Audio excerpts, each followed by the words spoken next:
right. Let's get to it. Not in the mood, but things, I'm going to take the new tact for the new year. I'm going to just do it and let the mood catch up with me. So hopefully I can get some kind of juice as I read this and give you guys a little something at the end after I finish reading it. But this is the follow-up to the piece I put up about Dr. Jack Rasmus in my community tab.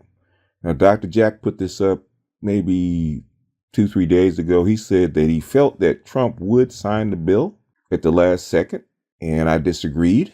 And I had to eat a little crow and tell the good doctor that was a good call. He was right, because I miscalculated Trump. I thought Trump was so stubborn and hard-headed he would go down with the ship.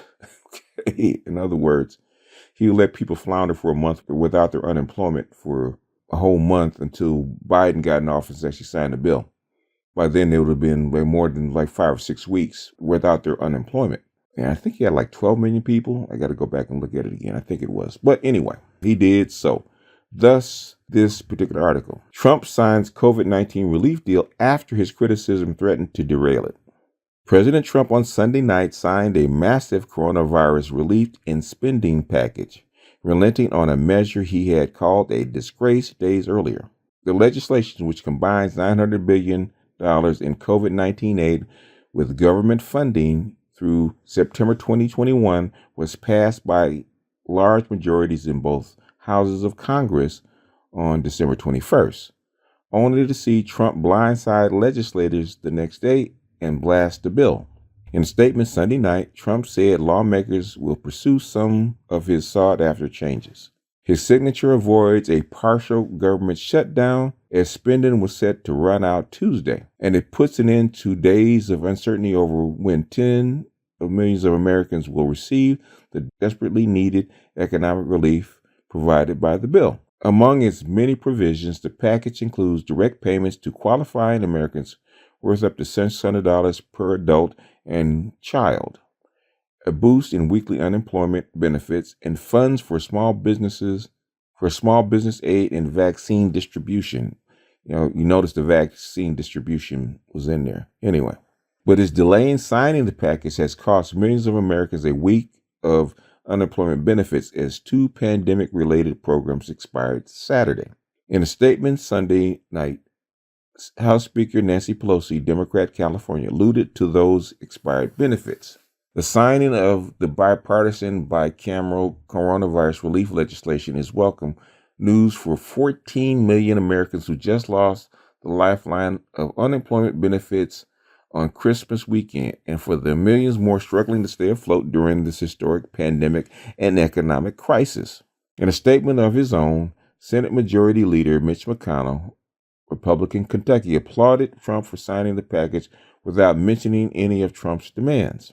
The compromise bill is not perfect, but it will do an enormous amount of good for struggling Kentuckians and Americans across the country who need help now, McConnell said. How we got here. The path to the president signing the first major piece of pandemic relief legislation since $2 trillion CARES Act in March was a long and circuitous one.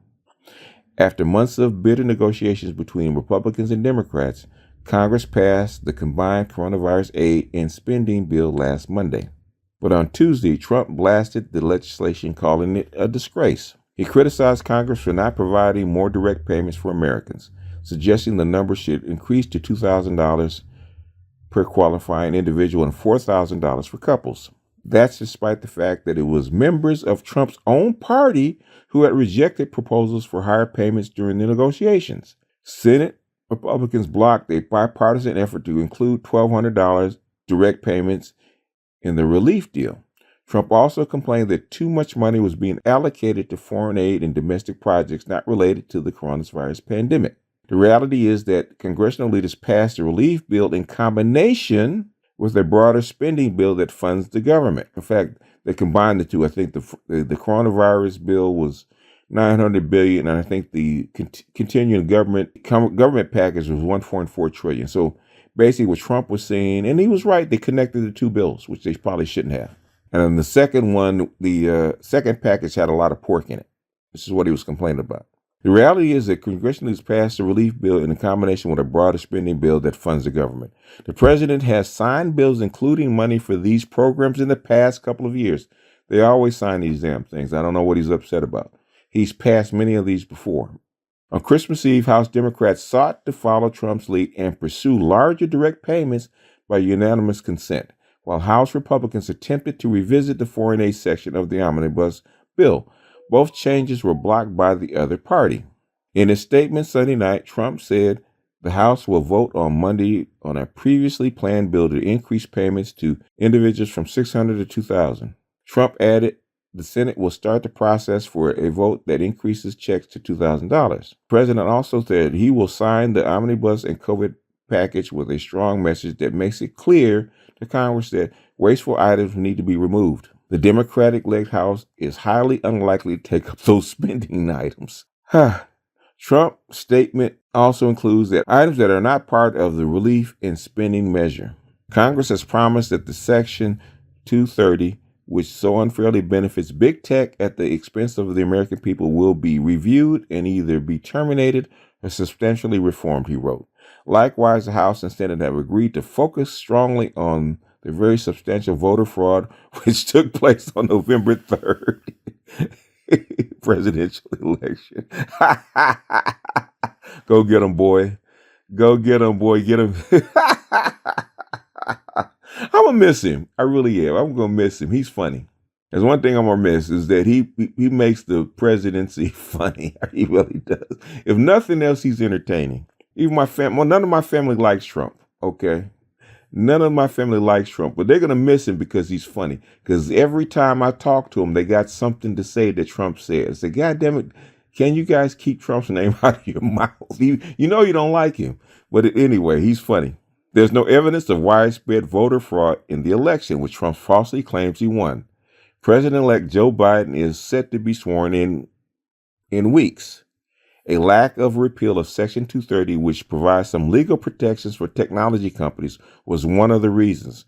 Trump said he vetoed the annual defense authorization bill. Both congressional chambers are planning to return to Washington, D.C. in the coming days to attempt to override that veto. And that's another. I'm not going to read that one. I'll probably read that one tomorrow. Yeah, because Trump is just setting his feet, man, and being stubborn.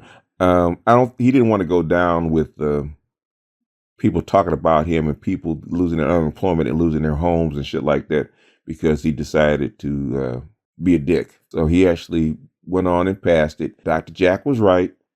He didn't want that. He didn't quite want that smoke, but he went on and passed it through. Basically, he knows what this is for, man. He knows that this half measure is to get you there until the vaccines kick in and people can go back to work.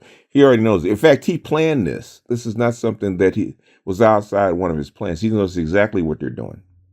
But he made them sweat. He actually put the Republicans on blast. In fact, my sister, we were talking just the other day, and she said that Trump threw the Republicans under the bus and backed up over them.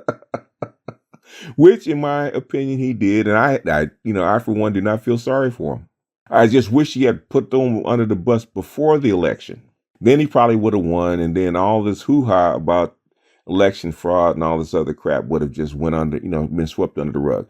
Because at the end of the day, you can now ask another question. Like I said, I wish he would have thrown them under the bus before the election. He would have been president, and none of this hoo-ha would have continued. But he didn't. He lost.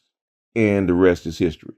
Biden is going to continue to down the same path because what's on his plate is going to be exactly the same. Biden even said a lot of stuff that they wanted him to do, he's not going to do. In fact, Biden is probably more conservative than even Trump, which is why the Republicans really don't mind Biden. They've dealt with Biden for years. So even though they're obstinate, they still don't mind Biden. Biden has actually talked the Democrats down out of the $2 trillion back down to the $900 trillion, probably because the vaccine is on its way. And there's probably other promises that he made. But actually, Biden actually did what a president's supposed to do. Get the two parties together to get something signed. Supposed to put pressure on your party to actually get something signed, which is what Biden did. Trump should have did the same thing back in October. Really September, but October definitely. He decided not to do it.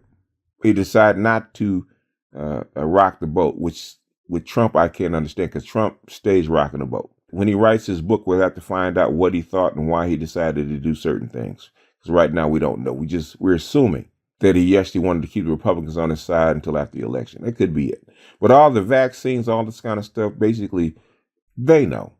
Even Trump decided not to invest in lots and lots of doses of the Pfizer's vaccine for whatever reason. He never really stated what reason he didn't, even though he announced that the vaccine was coming. But there's a lot of things about Trump that probably do not make orderly sense until the real deal comes spilling out, because some advisors decided to talk, because Trump is a very perplexing character, which is why the White House never really ran smooth. There was always something going on, which is good TV, it's good entertainment, but not so good for running the government. Stability is what you want from your government, not excitement. It's like when you go out to your car, you don't want that thrill of whether it's going to start or not. You want that bad boy to start every time and take you to work or wherever you got to go and not strand you in the middle of nowhere. But anyway, Trump decided to do it. He decided to get it done, and he decided to make it happen. Now we'll see if the Senate decides to pass the other checks, like the supplement check. But at least people will get their unemployment within a couple of weeks. It's going to take a couple of weeks to actually get the unemployment. And a lot of people were big up in Trump for not signing this bill or not passing this stuff through. But at the end of the day, he actually did it. And it is what it is. And he's not as stubborn or mean as I thought he was. So I have to give him credit. I have to actually give Trump credit. I misjudged him. I thought he was an old, selfish, sociopathic bastard. He wasn't. Okay, he actually has more of a heart than I actually thought. So kudos to him. Anyway, that's all I got for this one. This is BGS out. I'll see you guys on the next one. Peace.